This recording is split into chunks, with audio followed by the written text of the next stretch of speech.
Good morning students. Let's continue our chapter Ivan tries NO level. Student, we are at page number 83 and the very first line, and before it I just want to brief you what happened in the previous part of the videos. Ivan, who has escaped from the prison after injured McLeary. Actually, we are not very sure the person who is inside the prison and injured very badly. Either he is Ivan or Mr. McLeary, the invigilator. But Stephen, Jackson, Governor, all are really scared because again Ivan successfully escaped from the prison according to their own thought. And McLeary, who is bleeding severely, he is just trying to help them out to mention the particular address where the Ivan might go. Student, let's start. Very first line, page 83. You see what they have done, Governor. You see, his voice trailed off again as the governor dredging the layers of long neglected learning. Dredging, what is the meaning of dredging, students? Uncovering. It means what have been evidence inside the prison. Governor just wanted to find out the destination of Ivan this time, and will himself to translate the German text before him. Governor also have some knowledge of German language, and here he just want to translate the material he find out there. Sei sollen dem Son, the Vera Betten Plan, Ganu Flogen. Student, these are the words of German language. Der Wichit and the Jipek and is Deri Minute or Wed. All these words meaning you must follow the plan already something. The vital point in time is 3 minutes before the end of the examination, but something. Don't hit him too hard. Remember, he is a minister, and don't overdo the Scott accent when. It means these are some instructions find out by the government inside the prison. The slip as an evidence was left there. A fast approaching siren wailed to its crescendo. What is the meaning of crescendo? A gradual increase in the volume or intensity of sound. This kind of siren used to be blow in prison when any kind of prisoner try to escape from the prison or do some other mischievous activities. And then a fast approaching siren wailed to its crescendo. The great doors of the prison yard were pushed back, and a white police car squealed to a jerky halt beside them. Detective Superintendent Carter swung himself out of the passenger seat and saluted the governor, who is very disturbed, attended the Detective Superintendent Carter. What the hell's happening, sir? And turning to McLeary, Christ, who's hit him?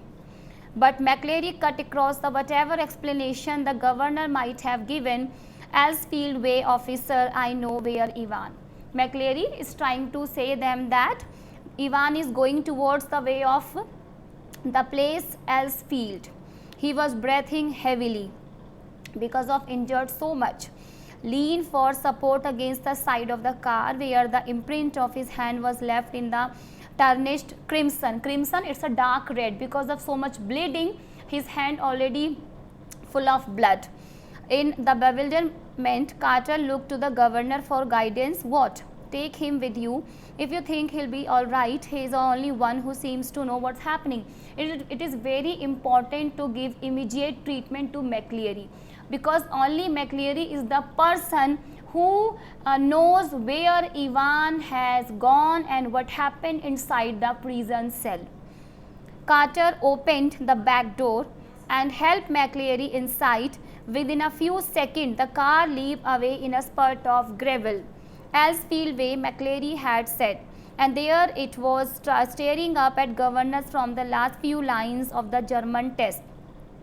From Elsfield, we drive to the Headington roundabout where governor is following the same way what he has got from the prison cell. Yes, of course, the examination board was in Elsfield Way. Someone from the board must have involved in the escape plan from the very beginning. The question paper itself, the correction slip. The governor turned to Jackson and Stephen. I don't need to tell you what's happened, do I? His voice sounded almost calm in its catching contempt. And which one of you two moron was it who took Ivan for a nice little walk to the main gate and waved him bye-bye? Governor is really very furious this time, scolding the both of the officers, Stephen and Jackson, especially the Stephen who caught Mr. McCleary as he was thinking that he was Ivan from the prison cell to the exit door. It was me, sir, stammered Stephen. Just like you told me, sir, I could have sworn. What just like I told you, you say, what the hell? When you rang, sir, told me to. When was that? The governor's voice was whiplash and now, you know, sir, about 20 past 11 just before. You blithering idiot, man. It wasn't me who rang you. There was some suspicious phone call during the examination. Don't you realize? But what was the use? He had used the telephone at that time, but only to try, unsuccessfully, once more, to get through to the examination board. He shook his head in growing despair and turned on the senior prison officer. As for you, Jackson, how long have you been pretending you have got a brain? Yeah, well, I will tell you something, Jackson. Your skull is empty. Governor is in really very furious condition and very angry with both of the officers, scolding them very badly. That don't have. He is scolding them by telling that they don't have any brain. Absolutely empty. It was Jackson who had spent 2 hours in Ivan's cell the previous evening. It was Jackson who had confidently reported that there was nothing hidden away there, nothing at all. And yet Evans had somehow managed to conceal not only a false beard, a pair of spectacles, a dog collar. What is the meaning of dog collar, student? A stiff white collar worn by the priest. It means the Ivan who escaped from the prison just wearing the same kind of attire that has been used by McCleary, the invigilator inside the prison. And that was the question, how he got all these kind of same instruments, same material having Mr. McCleary. Then absolutely empty. Ivan's cell previous evening, it was Jackson who had confidently reported there was nothing hidden, nothing at all, and Ivan had somehow managed to conceal not only a false beard, a pair of spectacles, a dog collar, all the rest of the clerical paraphernalia. Paraphernalia, students, equipment or articles used in the particular activity, but also some sort of weapon with which he would given McCleary such a terrible blow across the head. Oh, prison went back alongside, but the governor made no immediate move. He looked down again at the last line of the German to the Haddington roundabout, where you go straight over and make your way to the Neugraben, and Neugraben, where on earth knew something new grave. Never heard of it. There was a war grave somewhere near Reading, but no, it was a probably code word. The place mentioned in the clue list, it was the Neugraben, and governor never heard about the name of this place. He is thinking out that maybe it is a code, but it was probably a code word, and then it hit him, Newbury. Oh, of course, it may be Newbury. Yes, God, yes, Newbury was a pretty big sort of place. Governor is also very intelligent, and he find out all the clues made there, and he find out that the place that was mentioned as Neugraben, it means the Newbury. Graben means graved, and new grave, it means Newbury.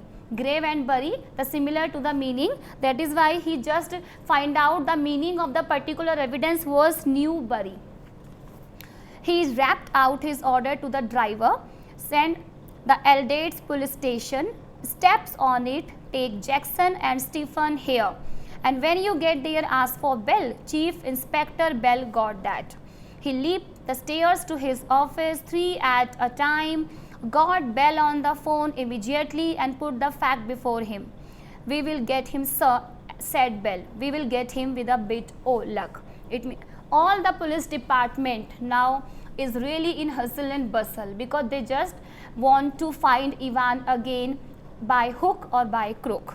The governor sat back and it lit a cigarette. Oh, yeah, God, what a beautifully laid plan it had all been. What a clever fellow Ivan was. Careless, leaving that question paper behind. Of course, he was a very clever criminal, but he also done a very blunder mistake and just left a very big clue behind him. But then they all made their mistakes somewhere along the line, well, almost all of them. And that's why very shortly Mr. Clever Ivan would be back inside doing his once more. The phone on his desk erupted in a strident burst, and Superintendent Carter informed him that McCleary had spotted Ivan driving off along Elsfield Way. They had got the number of the car all right, had given chase immediately, but had lost him at the Headington roundabout. He must have doubled back into the city. There was some information about the escape of Ivan, that he was shown by some officers on the way when he was going to the way to the Elsfield, but they have lost him. No, said the governor quietly, no, he is not on the way to the Newbury. He explained his reason for believing so and left it at all. It was a police job now, not his. He was just another good for a jiggle and gullible governor, that was all. By the way, Carter, I hope you managed to get McCleary to the hospital all right. Yes, he is in the Redcliffe now. McCleary, who was admitted to the Redcliffe officer because he was injured so much, really groggy, and he was, when he got to the examination offices and then rang for the ambulance from there. The governor rang the Redcliffe a few minutes later and asked for the accident department. And they are very much upset about the injury of McCleary and what happened. We will continue it tomorrow, students. Just read it out, revise it, and tomorrow we will continue the mysterious story of Ivan Treisen O-level. Goodbye. Thank you.